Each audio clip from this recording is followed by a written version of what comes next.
Guys, ito, may napanood ako na vlogs ngayon lang. So, yan, natatawa ako dun sa napanood ko. Sabi niya, gumastos daw siya sa pag-apply dito.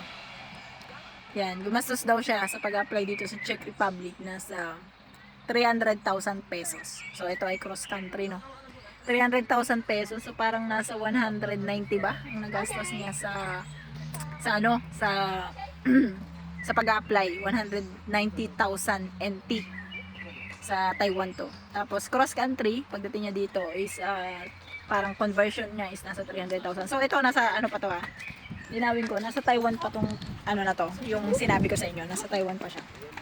Pero, may napanood ako na isang vlog, at ang sinabi sa kanya, kasi nga, sa comment yun sinabi sa kanya, huwag kang mag-alala pagdating mo dito, yung 300,000 na yan ay, siguro 4 na buwan mo lang.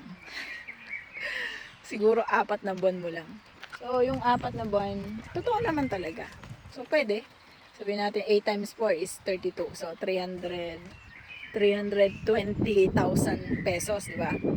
So, sabihin natin 320,000. Ganyan. Sa pesos. Now, kung 80,000 ang monthly mo, kung 4 months ka, 320,000 naman talaga. So, 4 na buwan naman talaga. Tama yung sinabi niya na 4 na buwan. Pero mayroong nakalimutan, yung vlogger na yon na sabihin, sa 320,000 pesos na yon or sa 80,000 per month na binanggit niya, sa 80,000 po na yon, nandun pa yung kakaltasin mong pagkain, transpo, at saka yung iyong ano nga to, data. So kapag minalas-malas ka pa at may bayad yung ano mo, may bayad yun sa bahay mo, so nandun pa rin siya.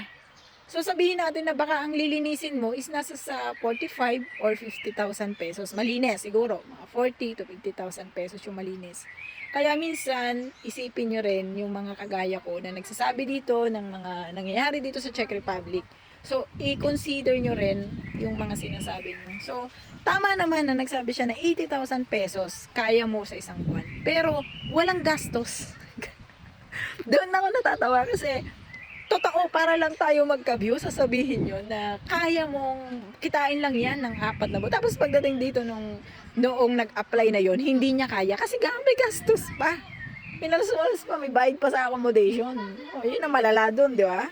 So, sa lahat ng mga dyan, sa lahat ng mga nandiyan, hindi kasi natin pwedeng ihalin tulad yung company natin doon sa company nila. So, for average, no, hindi natin yun pwedeng ihalin tulad kasi guys, minsan yung ano niyan, yung company na yon is may OT. Yung company na yon is may ibang benefits. Yung company na yon is may ibang income or ibang bonus na binibigay. Eh yung company niya wala. O di kinamalasan pa. Tapos nagbayad pa yung accommodation. O sadyang ubos ang kanyang sahod. Matira na lang talaga sa kanya 40 hanggang 50 pesos. 1,000 yun. So, magpadala siya sa kanila sa Pilipinas, sabihin natin magpadala siya ng 20. Oh, wala na halos natira. Wala na halos na ipon si kabayan. Oh, kailan pa siya nakapuno ng 300,000 pesos? 'Di ba? Minsan magtugod to betro din tayo dun sa mga sa mga ibang nagsasabi dito na laki nga kasi ng sahod dito Pero tanggalan niyo kasi ng gastos para mukhang makatotohanan talaga. Kasi pag di nyo tinanggalan ng gastos, aasa yung mga yan. Pero guys, alam nyo, meron naman talaga dito na sumasahod ng 100,000. Meron talaga nasahod ng 100,000. Meron nga lumalampas ng 100,000 Meron talaga. Pero OT-OT yun. May OT, bukod sa may OT, baka may skills pa. So, kung hindi man OT-OT, may skills siguro. Sabihin natin siguro welder o di kaya driver, ganyan yung skills. Kasi iba rin kasi yung pag may skills So, may additional kasi yun na may additional kasi yun na bayad pag ganun. Tapos kapag may overtime. Pero kung yung average lang, yung walang overtime, walang basta yung normal lang. Siguro sahod ka dito ng nasa 25, 26, 27 crowns. 1,000 yun 20 sa crowns dito.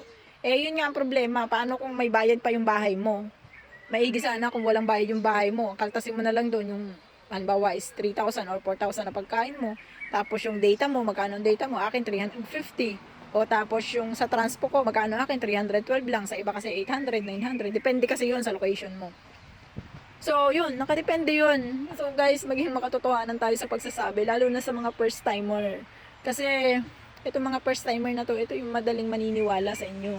Para lang sa views, para lang doon sa kakarampot na views na ibibigay nila sa inyo, is lulukohin nyo pa sila ng ganyan. So, sabihin nyo kung ano yung totoong nangyayari dito sa Czech Republic. Hindi nyo sasabihin sa kanila. So, yun lang, babush.